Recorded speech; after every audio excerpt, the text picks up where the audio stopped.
Hey, I'm Meryl from the product team at Knock, and today I'm excited to introduce two new upgrades to our developer experience. As a developer tool, our documentation is foundational to your experience with Knock. But despite us shipping a lot of new features in the last 4 years, our docs haven't changed as much. So let's dive into Docs 2.0.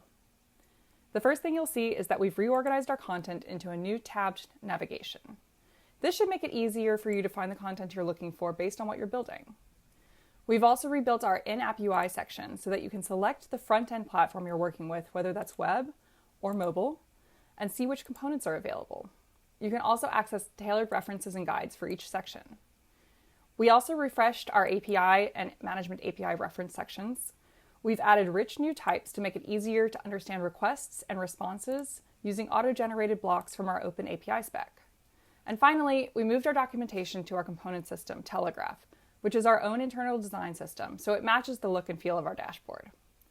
While we've made a lot of human-readable changes, we also made a lot of changes behind the scenes to better support people using LLMs or other AI coding agents.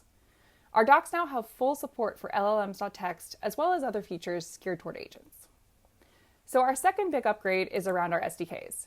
We've heard from developers that our pre-1.0 releases of some of our server-side SDKs had gaps in their typing or omitted types altogether, like in the case of Python or Ruby. Today, we're excited to announce the release of 1.0 versions of SDKs in Node, Python, Java, Ruby, and Go. These SDKs are all richly typed and include all of the resources across our API. They were auto-generated using our partnership with Stainless and our OpenAPI spec. We're also shipping an additional SDK for our management API. Our management API provides a programmatic way to control your Knock account and its resources. Previously, this was only available over the REST API, but today we're launching a Typescript SDK to work with these resources directly. We hope these changes provide an improved developer experience and agent experience if you're using LLMs to build with Knock. Thanks for watching, and Knock on!